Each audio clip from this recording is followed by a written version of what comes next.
Aquí, Radio de Noticias Agencia Calizugas, transmitiendo en su programa número 32, correspondiente al día 25 de abril de 2013. Quien les habla, Marcos Guío, una vez más tendrá a su cargo, en soledad, la totalidad del programa, puesto que nuestro amigo Madí ha tenido un inconveniente.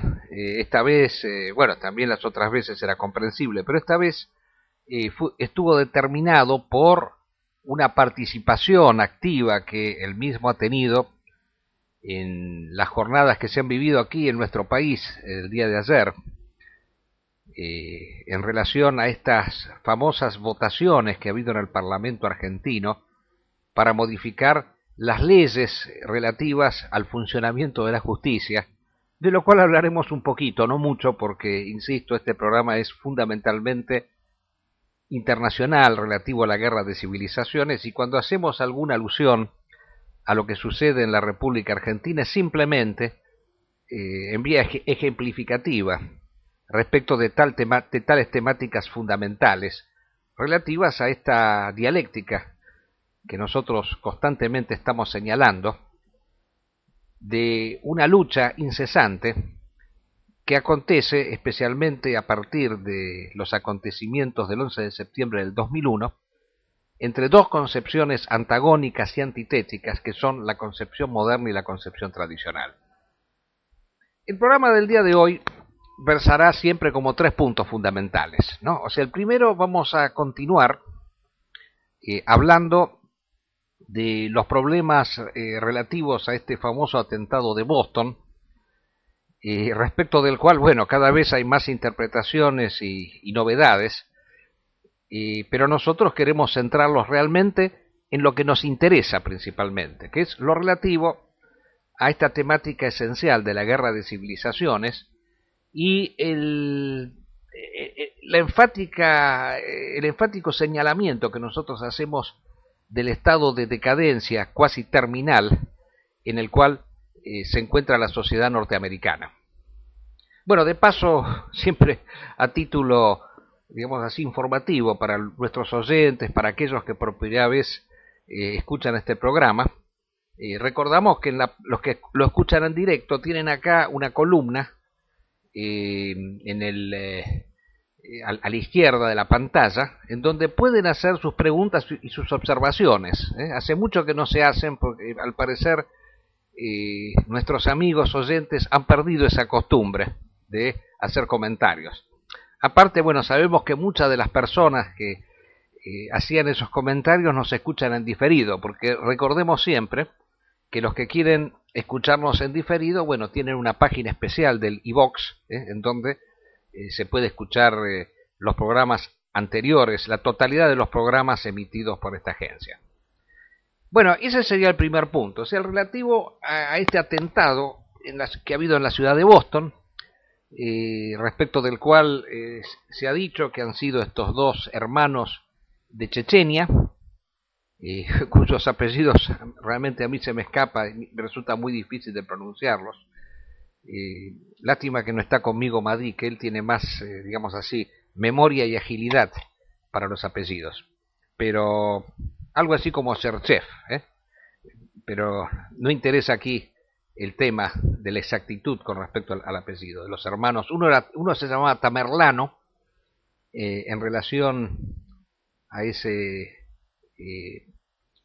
sultán tan importante que hubo en la guerra de civilizaciones, y el otro tenía un nombre más chechenio, Diócar, algo así, ¿no? Lo tiene porque todavía vive, el que murió es Tamerlano. El segundo tema, bueno, es una nota muy interesante, como siempre, como todas las notas que nos escribe especialmente el gran amigo, el gran doctrinario del pensamiento eboliano, Julián Ramírez de Bariloche, que una vez más nos ha enviado un escrito para que lo leamos y comentemos, que se titula La elección de las tradiciones. Vaya tema, un tema fundamental, importante, que tratara especialmente Julius Evola en su obra tan esencial, Los hombres y las ruinas.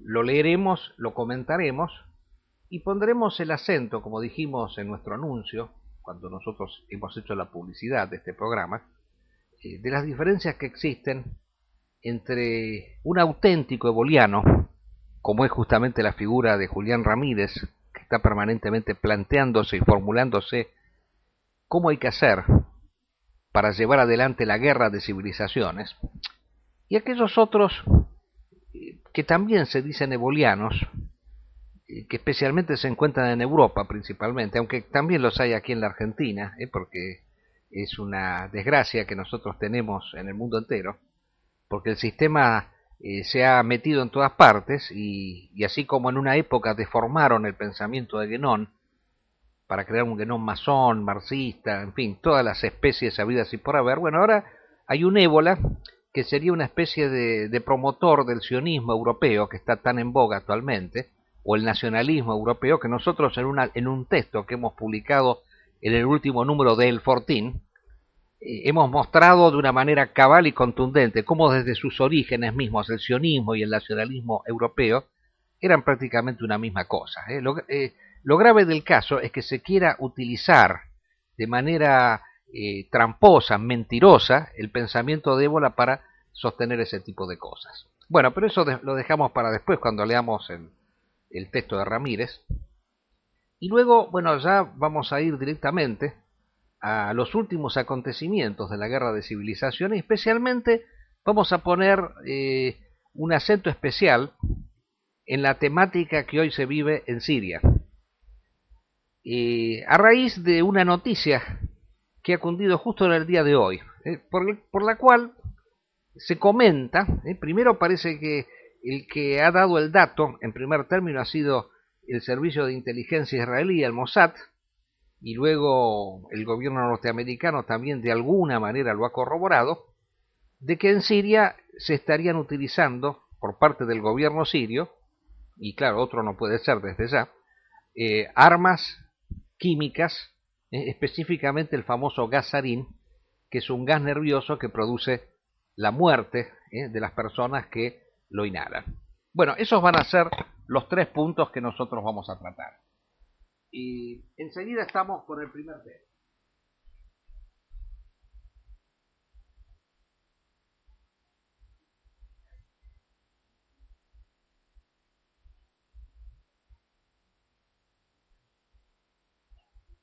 Bien. ¿Qué es lo que ha sucedido en estos últimos días respecto de los acontecimientos de Boston? ¿Qué es lo que nosotros podemos sacar en limpio? Yo quiero acá mencionar lo siguiente.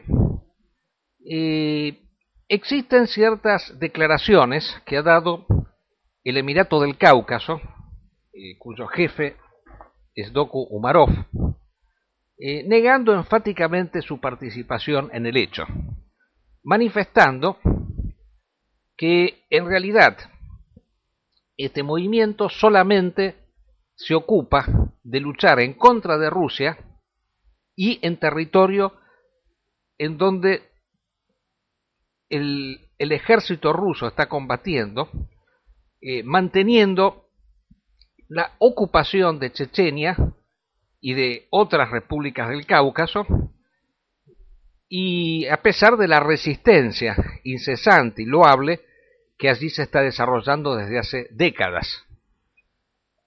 Estos jóvenes que murieron, uno de los cuales murió, el otro está detenido, son originarios de Chechenia. Pero yo quiero acá mencionar este hecho: ellos no nacieron en Chechenia, sino que nacieron en Kirguistán, que es una república asiática cercana a Chechenia,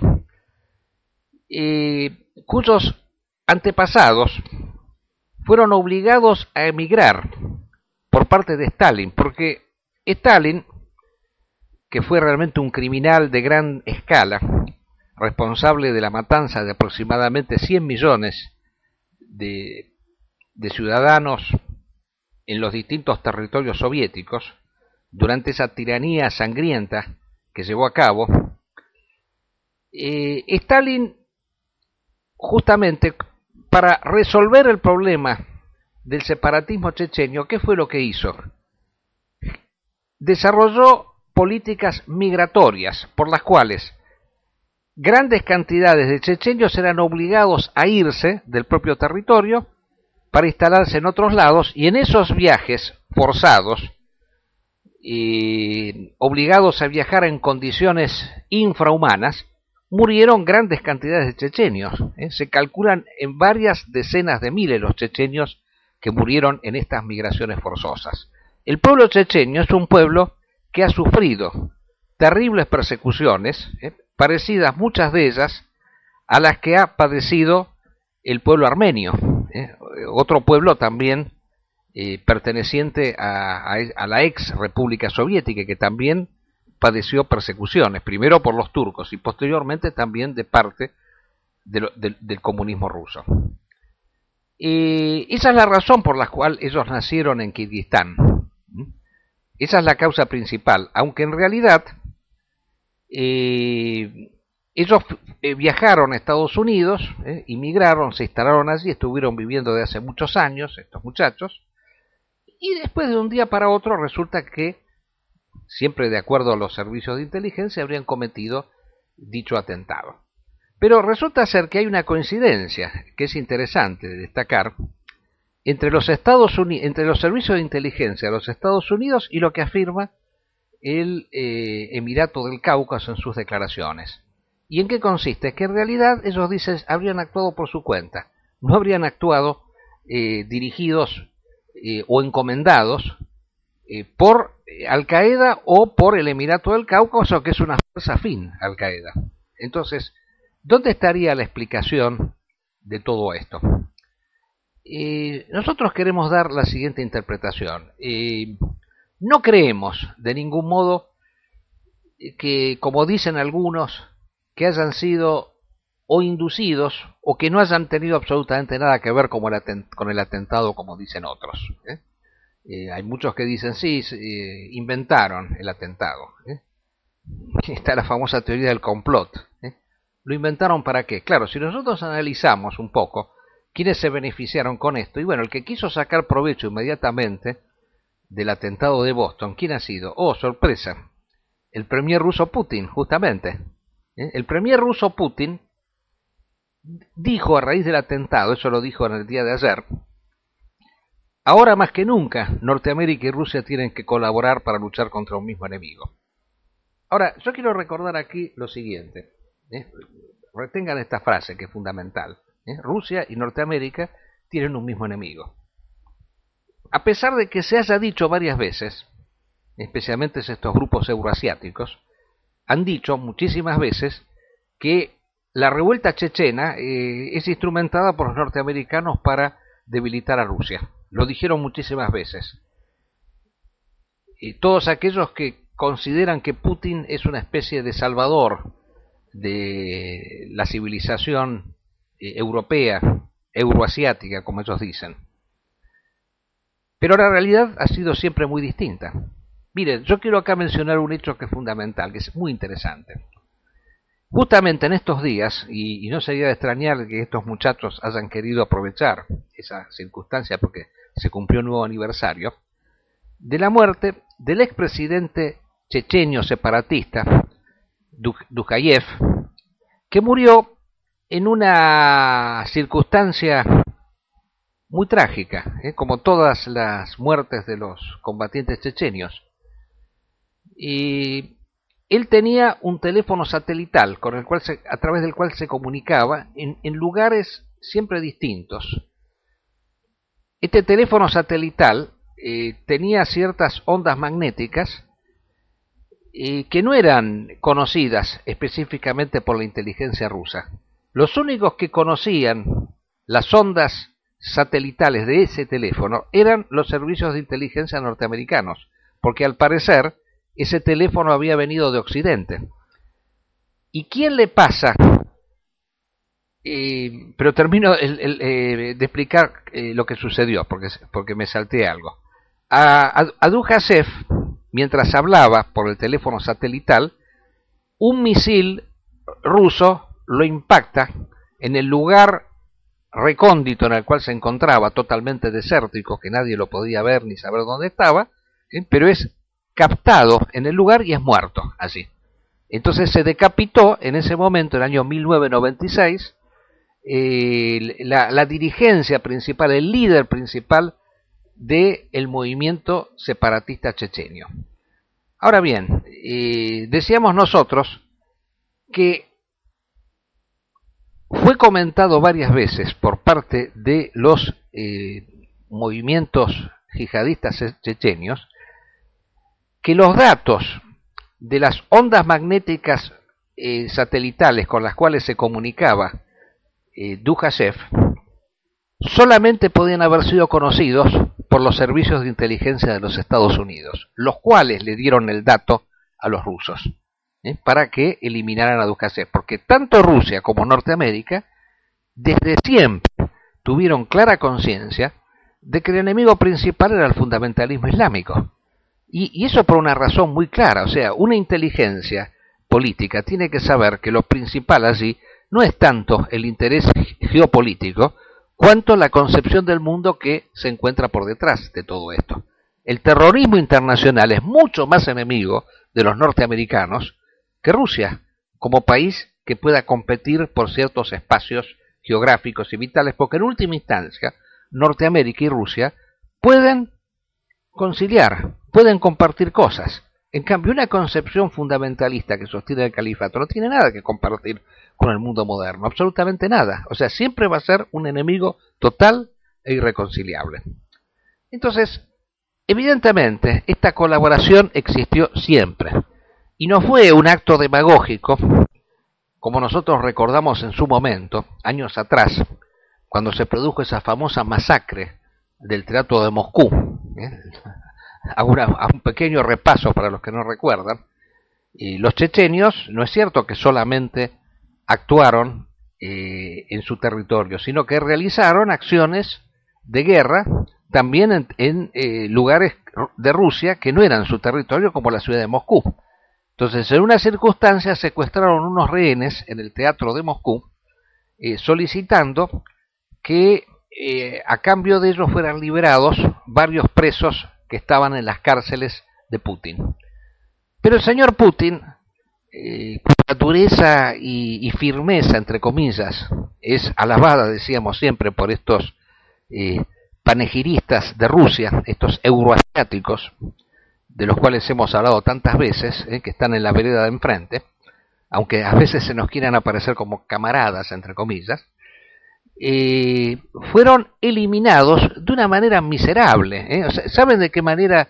En vez de dialogar, en vez de entrar en algún tipo de diálogo y de negociación con los secuestradores, Putin, ¿qué hizo?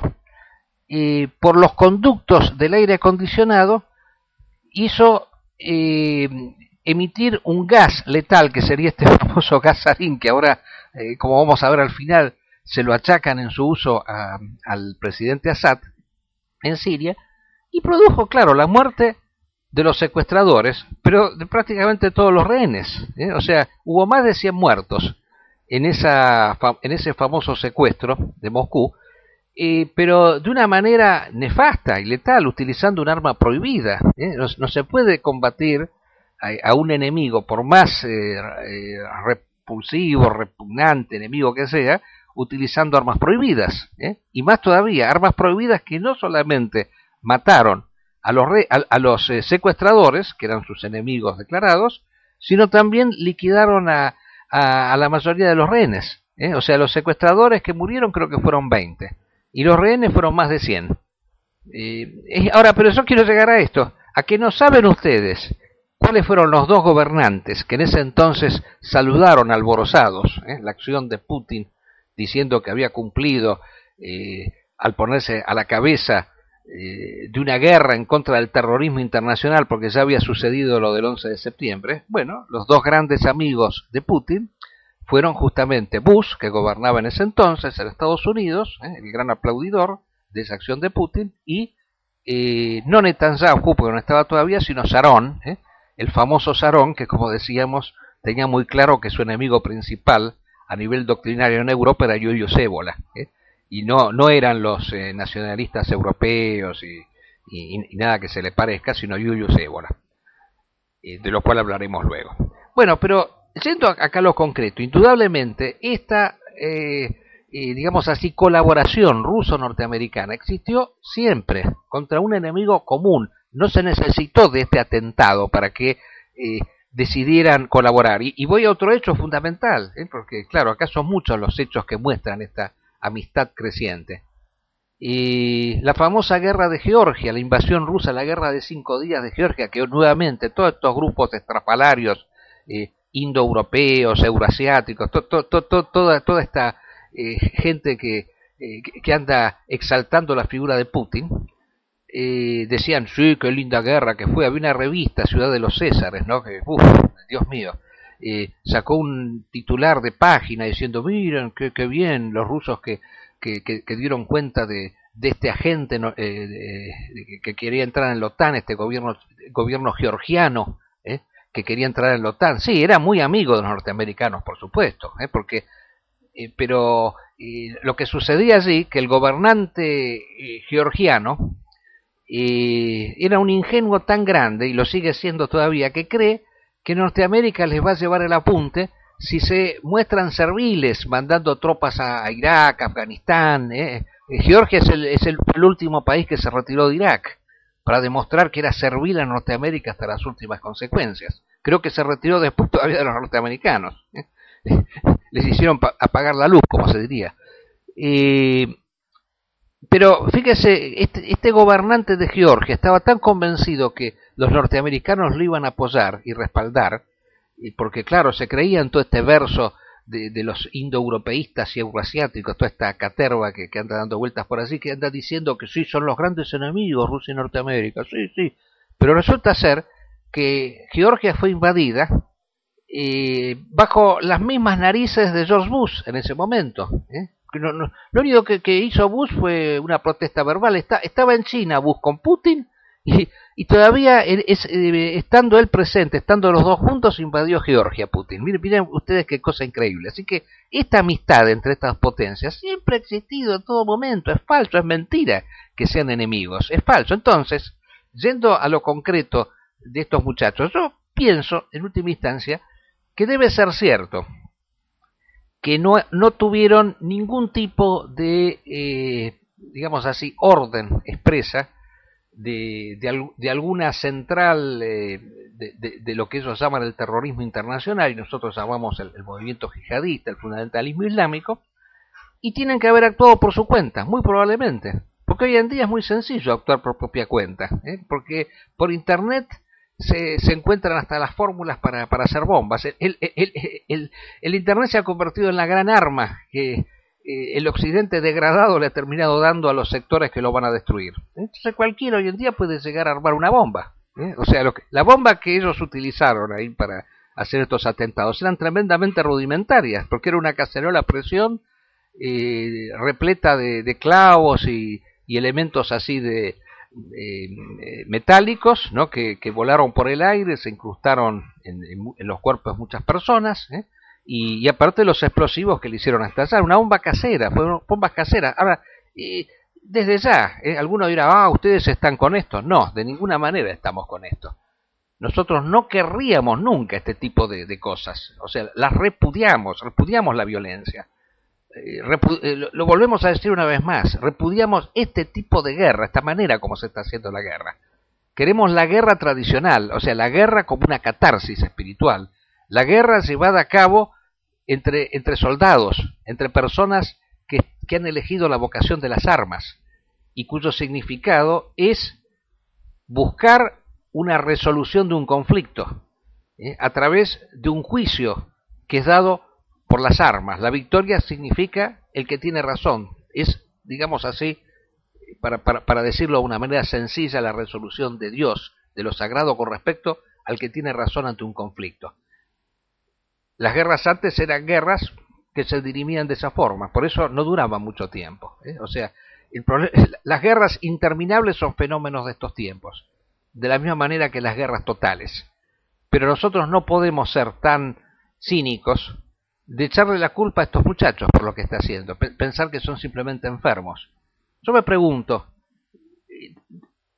personas que han vivido una historia tan terrible y tan dramática, de opresiones y de masacres del propio pueblo, eso que dijimos de Stalin, de la propia religión, esos que ven las películas esas norteamericanas que nosotros hemos mencionado donde se justifica la tortura, esos que han sabido, como todos nosotros, que se han lanzado bombas de uranio empobrecido, masacrando poblaciones enteras en Irak, en Afganistán, y bueno, y sin ir a casos tan puntuales como nosotros estamos mencionando acá, que son cosas que solamente algunos las sabemos, porque claro, desde ya que la propaganda nunca va a decir que se están masacrando personas en Pakistán, en Afganistán, y piensan en la bomba atómica de Hiroshima y Nagasaki, en donde los daños genéticos producidos todavía duran en nuestros días, a pesar de que eso sucedió en 1946.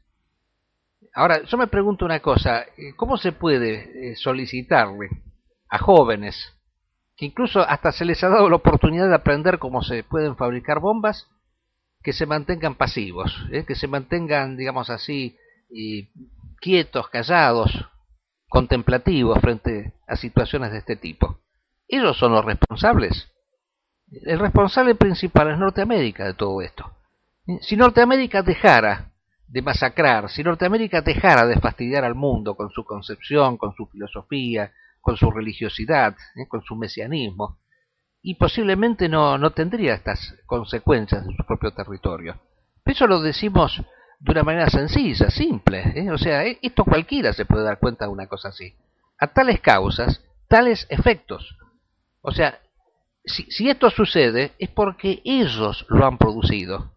Ellos tienen que darse cuenta de estas responsabilidades, de los actos que han cometido.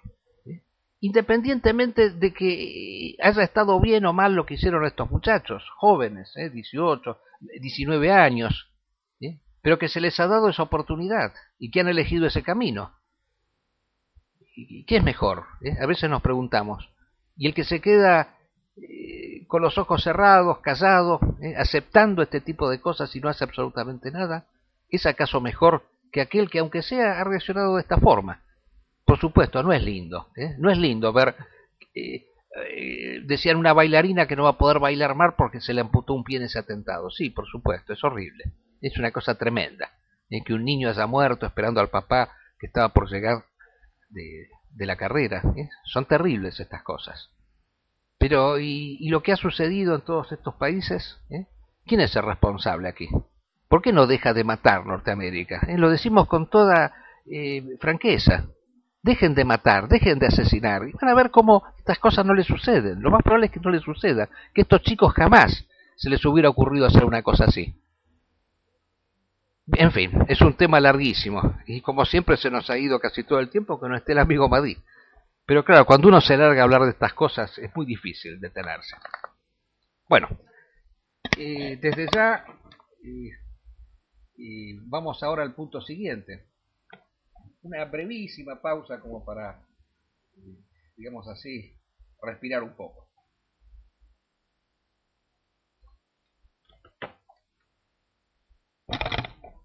Bien. Ahora pasamos directamente, no puedo decir de un extremo al otro, porque en última instancia es lo mismo.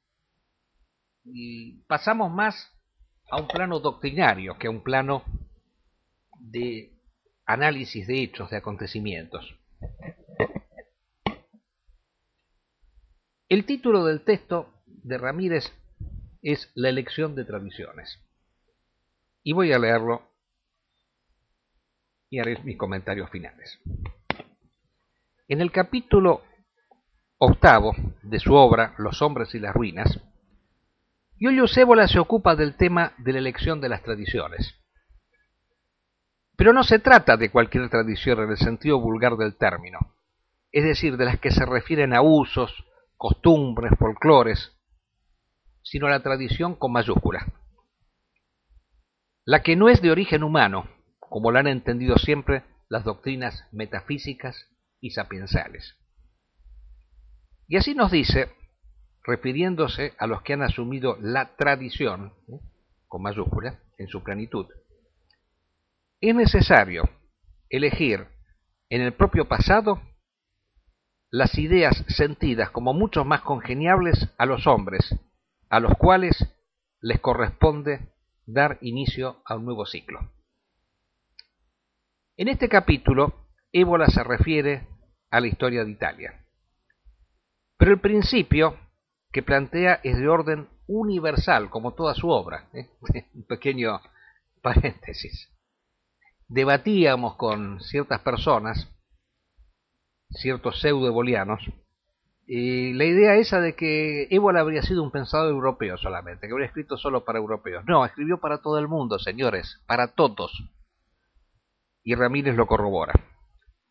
Los hombres del SEDA ya se han referido, SEDA es el Centro Eboliano de América, ya se han referido a este tema en otras ocasiones, rescatando de la historia argentina nuestro pasado imperial, la figura de don Juan Manuel de Rosas y el hombre de las Malvinas, según la feliz expresión de Marcos Guío. Bueno, muchas gracias Ramírez por citarme. Pero pretendemos ir más allá de las limitadas fronteras nacionales. En estos tiempos en que se avisora el gobierno mundial, materialista, economicista y ateo, los débiles estados nada podrán hacer, salvo la unidad supranacional, fundada en principios y valores superiores y trascendentes. Hoy día se oye hablar constantemente de la unidad latinoamericana. Ahí están el Mercosur, el UNASUR, la CELAC, el ALBA y otros entes. Pero lo están haciendo sobre una base puramente economicista, pretendiendo reproducir algo así como la Unión Europea, una entidad con bases exclusivamente financieras, económicas, con los resultados a la vista.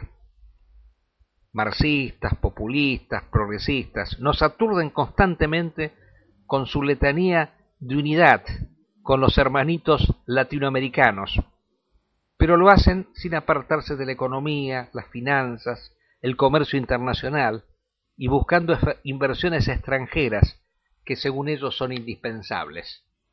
A veces a esta gente se les ha dicho, y la cultura viene después, suelen decirnos, pero primero ya es algo que sea económica la unión. No, al revés, señores, al revés. O sea, lo que tiene que ser el fundamento es lo espiritual, no lo económico. Nosotros también buscamos la unidad, pero desde un punto de vista totalmente opuesto, contrario y totalmente antagónico. Y aquí viene lo que nos enseñó Julius Evola sobre la elección de las tradiciones. En nuestro continente hispano-indoamericano, los imperios tradicionales están en nuestros orígenes y se mantuvieron así durante siglos. Ellos fueron el maya, el azteca, el incaico, el hispano, imperios con un sentido superior del mundo y de la vida, donde todo su quehacer estaba orientado hacia lo sagrado.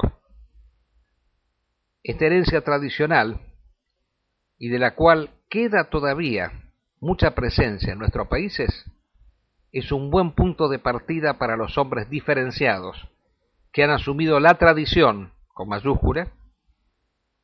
Las raíces del catolicismo pululan por doquier, pese al degradado papel de la Iglesia Católica y contra ella misma. Esa religiosidad popular se manifiesta, por ejemplo, en el culto mariano, desde México hasta la Argentina. Junto a ellos cultos, ritos, vestigios de religiones indígenas, usos y costumbres ancestrales y sincretismos de variado orden. En la restauración de la idea imperial, todo eso tiene su valor. Hemos hablado de Hispano-Indoamérica. Sería muy interesante que los tradicionalistas brasileños también hagan su aporte partiendo de su propia historia.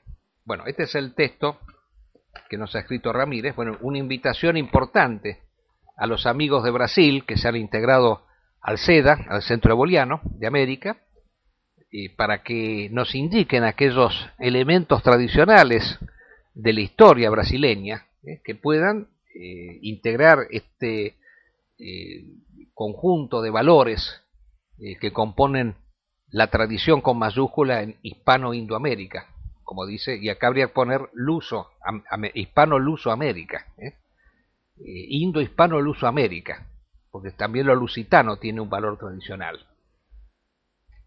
Pero yo quiero acá hacer algunas reflexiones sobre lo que nos acaba de leer el gran amigo Ramírez, siempre atento con respecto a la temática principal del pensamiento eboliano. Porque el pensamiento eboliánico es el único pensamiento que ha formulado estas cosas de manera clara y definitiva. En ese principio dado por Ébola de que la patria es la idea, la patria son los principios, no es el lugar geográfico en el cual uno se encuentra, en el cual uno ha nacido. Las cercanías entre las personas no están dadas por la geografía, la raza, el color de piel, y la lengua. Las cercanías, hay una cercanía mucho más profunda entre las personas, que está dada principalmente por la elección de tradición que hayan hecho. Porque el hombre, desde que nace hasta que muere, está sometido siempre a esa disyuntiva. Es una disyuntiva dualista. O elegir la mera vida, lo efímero, lo que cambia incesantemente, o elegir lo trascendente. O elegir la economía como destino, que sería la última etapa de la civilización moderna y materialista, o elegir a Dios como destino, o elegir lo sagrado como destino. Entonces, desde ese punto de vista, nosotros tenemos cercanías muy grandes con una pluralidad de pueblos y de civilizaciones y de culturas que nos llevan a estar más cerca de ellos que de nuestros propios compatriotas, especialmente en el occidente en el cual vivimos, dentro de nuestra misma raza blanca, donde nosotros, en la cual nosotros nos encontramos, en donde los grados de decadencia y de materialismo son superiores al de cualquier otra raza. Lo dijo muy bien Ébola en su momento. Cuando criticaba a la raza negra, Ébola, en realidad, lo dijimos creo que fue en la audición pasada, estos pseudo-ebolianos se llenan la boca y dicen, Ébola estaba en contra de los negros, Ébola estaba con el apartheid, Ébola era un pensador blanco, indoeuropeo. No, Ébola dijo claramente que lo que estaba en contra era de la exaltación de lo negro en la medida en que lo negro había sido reducido a valores puramente físicos, corporales, así como existe a nivel sexual el culto por el negro, que tendría unos atributos sexuales muy buenos, eso está constantemente resaltado en nuestra sociedad decadente, sexópata. Entonces ese culto por el negro, el culto por el deporte, por la fuerza, eso es lo que estaba en contra de Ébola. Y podía hasta aceptar que la raza negra, en el momento en el cual él escribía, no había dado nada importante, o por lo menos él no vio cosas importantes. Acá Mahdi nos había hecho ver que hubo grandes civilizaciones negras y africanas, en Malí incluso, en Timbuktu. Pero él dice, pero esto no quiere decir que los blancos sean superiores, porque los hindúes que no eran blancos eran superiores a las civilizaciones europeas en el momento que fueron colonizados por los ingleses. Si tenía que optar entre un hindú brahmánico y un inglés sajón, protestante, materialista, pero por supuesto que él iba a estar del lado del hindú de color, de esa raza de color, o las razas amarillas, o los indios norteamericanos, o sea, razas de color que han estado en una situación de superioridad. Y hoy en día, más que nunca, ¿cuáles son los pueblos que más se vuelcan hacia la tradición, que más consideran que son los valores espirituales los superiores? Casualmente las razas de color. Europa es un continente que está prácticamente vacío de espiritualidad. Me decía Alain de Benoist, ese muy interesante escritor francés, que está en otra cosa totalmente distinta de nosotros, pero le reconocemos capacidad intelectual, muy superior a muchos de estos doctrinarios de lo blanco, de lo indoeuropeo y bla, bla, bla. Él me decía, están vacías las iglesias de Europa, no hay espiritualidad de Europa. Y en cambio, esto no lo decía él, pero lo observamos nosotros, las razas de color tienen una tremenda espiritualidad, ¿eh? O sea, fíjense en esta jihad que se está dando, porque morir por la guerra santa, que es una consigna tradicional, la guerra santa interior y exterior, eso se está dando exclusivamente en razas de color hoy en día. O sea, se está dando entre civilizaciones que no son las europeas, no son las indoeuropeas, no son las civilizaciones influidas por Europa. O sea, se dan principalmente en el Islam. Entonces, eso es fundamental tenerlo en cuenta. Y Ramírez hacía alusión también en esta temática que existe entre el hombre de Malvinas. Él hizo alusión a algo que creo que tiene mucho que ver, nos permite hacer un pequeño enlace con la situación actual argentina. Porque yo les dije recién que el amigo Madí había faltado por haber participado de este problema que hoy vive la Argentina con respecto al cambio en la legislación, en la ley. Se quiere cambiar todo nuestro sistema judicial. Esto lo digo especialmente para los europeos, que no se escuchan y que no tienen por qué conocer la situación argentina. Se acaba de votar una disposición por la cual el pueblo va a terminar eligiendo a los jueces, y los va a poder destituir también, porque va a nombrar a los representantes del Consejo de la Magistratura, que van a engrosar la lista de los partidos políticos. Entonces la justicia va a ser plenamente democrática, se va a avanzar en la democratización de la justicia. Porque la democracia, como hemos dicho, es un virus que avanza por todas partes, nunca tiene límites ese virus democrático. Y no saben cómo contrastarlo porque, lógicamente, contrastan la democracia con democracia, entonces nunca le pueden poner un límite.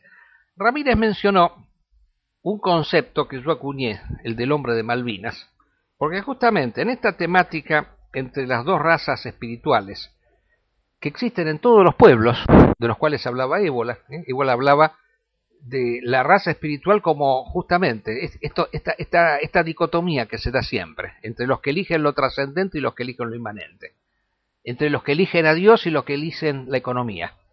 Y entonces él hablaba en su momento, dice la raza, en la obra La raza del espíritu, había dicho, ¿dónde estaba la raza del espíritu en Italia? Él habló de la raza del hombre fascista en su momento, porque tuvo alguna esperanza con respecto al fascismo en su momento. Y era la raza ario-romana, la llamaba él, y contrastaba con la raza democrática, la raza mediterránea, la raza del hombre volcado exclusivamente a lo material y efímero. Bueno, y nosotros, utilizando esa dicotomía de Ébola, referida a nuestra situación argentina, dijimos que también en la Argentina se habían desarrollado dos razas distintas, una la raza del hombre de Malvinas, relativa justamente a esta guerra de Malvinas que fue un hecho trascendente, espiritual en la historia argentina, totalmente contrastante con lo que se viviera antes, y por el otro lado la raza del hombre democrático, que es el que estaba volcado exclusivamente a valores inmanentes, materiales, que ponía por encima de todas las cosas el interés por sobre los principios. Bueno, acá ha habido un hecho cómico y curioso, cómico para no llorar, simplemente. Ha habido un escándalo tremendo con respecto a las votaciones, porque muchos diputados que habían dicho una cosa, de repente se dieron vuelta como una tortilla y terminaron votando lo contrario. Muchos que habían dicho, no puede ser que el pueblo sea el que elija a los miembros a los jueces, porque acá se pone en peligro el sistema republicano. Los jueces tienen que tener independencia con respecto a los partidos políticos, tienen que ser un control del poder político. Dice, la democracia tiene que estar limitada por la república. Se insistió mucho entre la diferencia entre la democracia y la república. Bueno, yo no soy republicano, yo claro que soy monárquico, abiertamente. Yo no creo que los poderes tienen que estar divididos en tres. Yo creo que el poder tiene que ser unívoco y tiene que ser uno solo el que lo ejerce, pero ese uno solo tiene que ser un ser superior, inspirado, no desde ya Cristina Kirchner o cualquiera de estos gobernantes que tenemos. Se dice, sí quieren poner una monarquía. No, para que haya una verdadera monarquía tiene que haber seres calificados para ello. Distintos son estos politicastros que no tienen de ninguna manera estos principios superiores. Ahora bien, acá ha sucedido algo, que se ha sabido, aunque todavía no se hayan podido esgrimir las pruebas, que estas personas fueron sobornadas. Dijo el jefe de la CGT que acá corrió la Banelco, que es la famosa tarjeta con la cual se da dinero. Esto viene sucediendo hace mucho en la democracia argentina, que los políticos son comprados. O ¿cómo fue? ¿A que no saben ustedes cómo se aprobó acá la ley del matrimonio de los homosexuales? El matrimonio igualitario, como se lo ha llamado aquí. Porque acá, claro, la Argentina fue siempre un país católico y hablar de que los homosexuales se puedan casar como si fueran los heterosexuales, o sea, las personas normales, digamos así, no, eso es una barbaridad, o sea, todo el mundo lo veía mal eso. Pero de repente nos encontramos que varios diputados también como una tortilla se dieron vuelta y se supo, y nosotros lo hemos mencionado, que hubo el caso de una diputada famosa, cuyo nombre ahora no recuerdo porque afortunadamente por higiene mental me olvido de esos nombres. Esta diputada estaba casada con un intendente que hacía años y años que estaba pidiendo un subsidio para que le pusieran un puente. Sí, che, te ponemos el puente a cambio de tu voto, a favor de la ley del matrimonio gay. Y esto se mencionó, y el puente ese se lo llamó el puente de los trolos. Ahora, yo me pregunto, qué cosa curiosa, ¿no? Los intereses valen más que los principios. Este es el sistema moderno. Para el moderno, el interés vale más que el principio. No te gustan mis principios, acá tengo otro, pero que bueno, que yo me estoy beneficiando. Ahora acá ha habido el caso de una diputada de una provincia patagónica que de repente cambió el voto. ¿Y por qué cambió el voto? Y bueno, muy sencillo, porque necesitan de los subsidios, de los aportes financieros del gobierno central, entonces reciben órdenes. Como era un partido provincial patagónico, a cambio de tu voto, tu gobierno va a recibir tal y tal cosa. Esa es la realidad. Entonces, un sistema así es imposible participar. Nosotros tenemos una claridad meridiana con respecto a esto. No se puede participar de un sistema que está basado en estas corrupciones minúsculas y profundas. No podemos participar, es imposible, por eso nosotros somos convidados de piedra del sistema. Entonces hay una dicotomía, hombre de Malvinas u hombre democrático.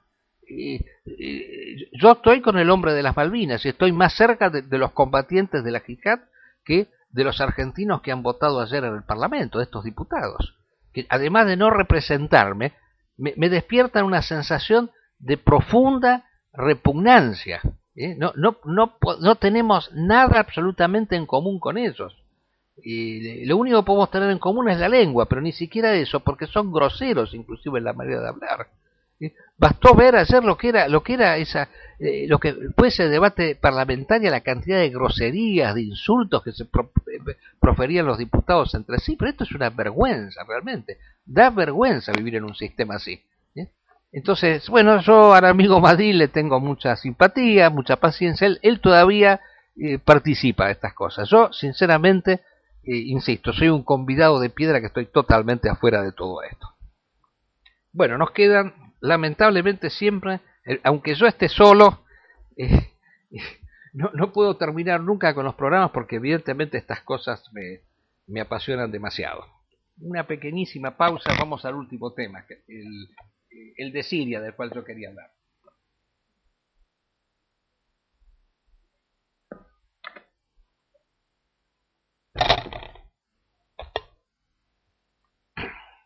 Bueno, de Siria siempre hay novedades, porque sabemos que en cualquier momento aquí van a suceder cosas muy importantes. No es una casualidad que todos los días hay novedades, pero no solamente desde el punto de vista bélico, sino desde el punto de vista del alineamiento entre las potencias. Ahora resulta ser que se está diciendo ya de una manera muy contundente que el gobierno sirio se ha probado, esto parece que surgió de los servicios de inteligencia israelíes, que el gobierno sirio ha utilizado gas sarín, que es este gas venenoso del cual hablamos al comienzo, el que utilizó Putin con los rehenes y los secuestradores en el teatro de Moscú, es un gas que afecta el sistema nervioso, que produce una parálisis corporal y posteriormente la muerte de la persona. Es un gas que tiene la característica de ser, como le podríamos decir, inodoro, no tiene olor a nada, o sea que se respira como si fuera el aire, uno no se da cuenta que lo está respirando. Es como esos venenos también que no tienen sabor a nada, pero que matan a las personas. Y entonces se recordó que Obama en su momento había dicho que la línea roja para intervenir en Siria es que se demuestre que Siria está utilizando armas prohibidas. Bueno, Siria por supuesto negó esto, pero claro, inmediatamente se ha generado toda una idea relativa a una inminente intervención de Norteamérica en Siria, y de Israel también se dice, van a intervenir en Siria, lo quieren sacar a Assad. Señores, nada de todo eso es cierto. Lo único que es cierto en todo esto es que Assad tiene esas armas, y posiblemente las haya usado, pero enseguida los norteamericanos se han preocupado por decir que no está comprobado fehacientemente que las haya usado. Entonces ya al poner los pies adelante, nos damos cuenta enseguida que esto es simplemente una guerra de rumores, exclusivamente. Se está buscando presionar, pero además se está buscando otra cosa, que lo ha dicho perfectamente el gobierno de Israel en su momento. Aclaremos que no fue el gobierno de Israel el que dijo con certeza que Assad ha usado esas armas químicas, sino que fue un general adscrito al servicio de inteligencia, o sea que no es digamos así, una versión oficial del gobierno, sino de un militar, pero que por supuesto lo ha dicho con alguna intencionalidad, eso no nos cabe ninguna duda. Pero ¿cuál es el problema en última instancia? ¿El problema es Assad? Lo volvemos a decir una vez más, el problema no es Assad. El problema es que esas armas que existen realmente y que Assad no ha negado nunca tenerlas, y que ha dicho que no las piensa usar salvo, digamos así, casos así de emergencia, y yo llego a decir que ni siquiera las usaría en contra de Israel, es que esas armas, como decía Netanyahu en su momento, caigan en manos equivocadas. ¿Y cuáles son esas manos equivocadas? Y bueno, ya eso está claro. No necesitamos mayores explicitaciones. O sea, cada vez la situación en Siria está más nítida y clara. Al-Qaeda. Porque el frente al-Nusra, como dijimos en la audición pasada, abiertamente se proclama como una rama de Al-Qaeda. Ahora, el problema es que esas armas las caigan en manos de Al-Qaeda. Ese es el terror de Netanyahu. Porque sabe que si están en manos de Assad, no van a ser usadas en contra de ellos. Y por otro lado, ustedes pueden pensar que sea Estados Unidos como a Israel le puede interesar mayormente que Assad use esas armas en contra de los rebeldes. Al contrario, deberían estar muy contentos, porque claro, Assad de esta manera les estaría haciendo un trabajo gratuito a ellos, no necesitarían ni siquiera de drones, que es el de eliminar a elementos de Al-Qaeda, que ellos tienen que estar utilizando, siendo ellos los que masacran a población civil en Pakistán y otros países. Así que está claro que Norteamérica no piensa intervenir para sacarlo a Assad, sino en todo caso, si se diera algún tipo de intervención, sería para tratar de evitar que esas armas, como dice Netanyahu con mucha claridad meridiana, caigan en manos equivocadas. Ahora, a todo esto se ha asociado también el hecho de que mencionábamos al comienzo. El atentado de Boston ha servido, por lo menos así lo ha manifestado Putin, para consolidar los lazos entre Norteamérica y Rusia a fin de combatir un mismo enemigo. Estos lazos consolidados a partir del atentado, porque, y aclaremos que esto no quiere decir de ninguna manera que nosotros pensemos de manera facilista como hacen estos grupos alternativos o conspirativos, que dicen que, claro, acá tendrían un argumento para decir que ellos mismos hicieron el atentado. En realidad, sucede un hecho y una potencia extranjera trata de usarlo para sus propios fines. En este caso, en Siria, ¿se ha usado este atentado para consolidar esta alianza? Sí, se ha usado también en Siria. Justamente, unos días antes del atentado, se había desarrollado una reunión, no tan secreta, entre el ministro de Relaciones ruso, Lavrov, y el actual secretario de Estado norteamericano, el sustituto de Hillary Clinton, que es Kerry, el cual ha elaborado junto a Lavrov un plan de paz alternativo para tratar de salir de la situación de Siria, de darle una solución democrática, entre comillas, a Siria. ¿Y en qué consistiría esa solución? Bueno, no han trascendido totalmente los hechos, las cosas que se han dispuesto, pero lo que se ha sabido es que hay un consentimiento de parte de Rusia respecto de que Assad ya tiene que ser sustituido. Ahora, ¿cuál fue el hecho que lo determinó? Acá le voy a dar una primicia. Cuando Lavrov fue no hace mucho a Siria y se encontró con Assad, resulta ser que fue con unos colaboradores. Y estando en plena reunión a estos colaboradores, a uno de ellos le sonó un teléfono celular. Ahora él preguntó, dice, ¿cómo puede ser que cuando nosotros ingresamos allí no ha habido ningún cacheo, no nos han sacado el teléfono celular? Porque esas cosas se hacen siempre, en todos los casos.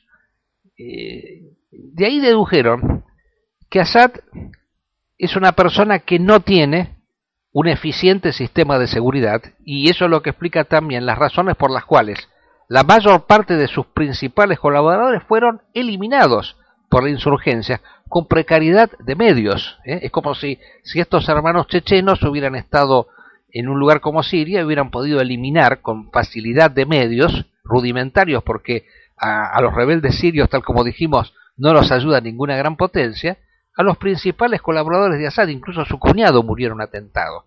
Entonces, los rusos manifestaron que no está asegurada de ninguna manera la permanencia de Assad en el poder, y por lo tanto hay que pensar en una alternativa. Ahora, ¿cuál será esa alternativa? Ahí está el misterio.